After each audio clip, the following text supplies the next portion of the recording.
Vous avez dû voir des vidéos comme le faux patriote Ben, là, qui raconte que des conneries. Donc, on vous a parlé des voilà, là, les machins, là. Vous savez, ceux qui ont tué Louis, là.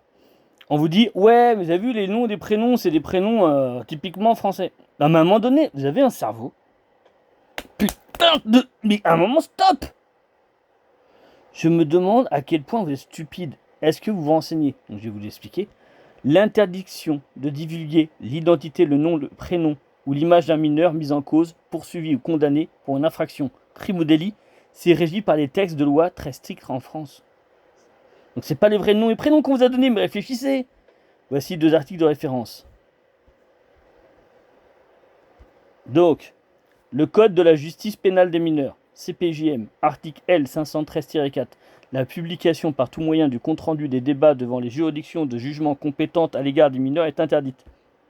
Il est également interdit de publier tout texte ou toute illustration concernant l'identité et la personnalité des mineurs délinquants. Tout le monde, vous avez compris que tout ce qu'on vous a raconté, machin qui s'appelle Babaloued, machin, tous les noms qu'on vous a racontés, je vais vous le mettre là. J'ai dû voir sur cette chaîne là qui sert à rien. C'est un faux patriote, je vous le dis. Donc, pour tous les grandes bouches qui étaient sûrs que les noms de famille étaient d'origine maghrébine, les voici ci-dessous. Jimmy, machin. Je vais vous mettre la suite. Ils nous ont marqué Jimmy Ponce, Kylian Thirion, Jordan Sicre, Mathias Triboulet, Lucas Perez. Donc déjà, tu vois, des trucs vraiment hasard. On se croirait dans un film de science-fiction, quoi.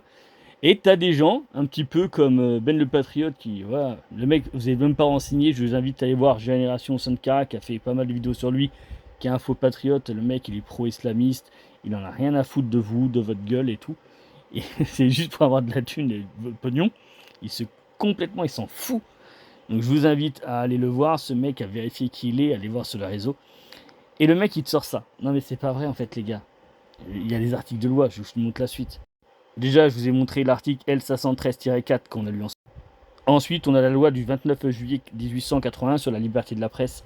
L'article 39 bis de cette loi historique, qui encadre le travail des journalistes et de tous les médias, précise qu'il est formellement interdit de diffuser des informations permettant d'identifier un mineur qui fait l'objet d'une enquête judiciaire. C'est pour ça que tous les noms qui sont diffusés sont faux, sont factices, c'est fait exprès. Et t'as tous les losers. Et regardez, on a les noms. Et n'importe quoi. Ce que risquent les médias s'ils balancent les vrais noms. La loi prévoit des sanctions lourdes pour dissuader quiconque de contourner cette règle.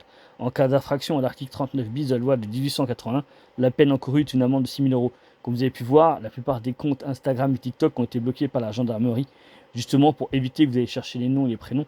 Parce qu'en fait, ces prétendus assassins, on ne sait pas, tant qu'ils ne sont pas jugés, voilà quoi. Voilà. Mais ce sont bien des saletés de racistes qui ont tué. Voilà, on est d'accord. Et tu auras toujours ce problème de racisme, quoi.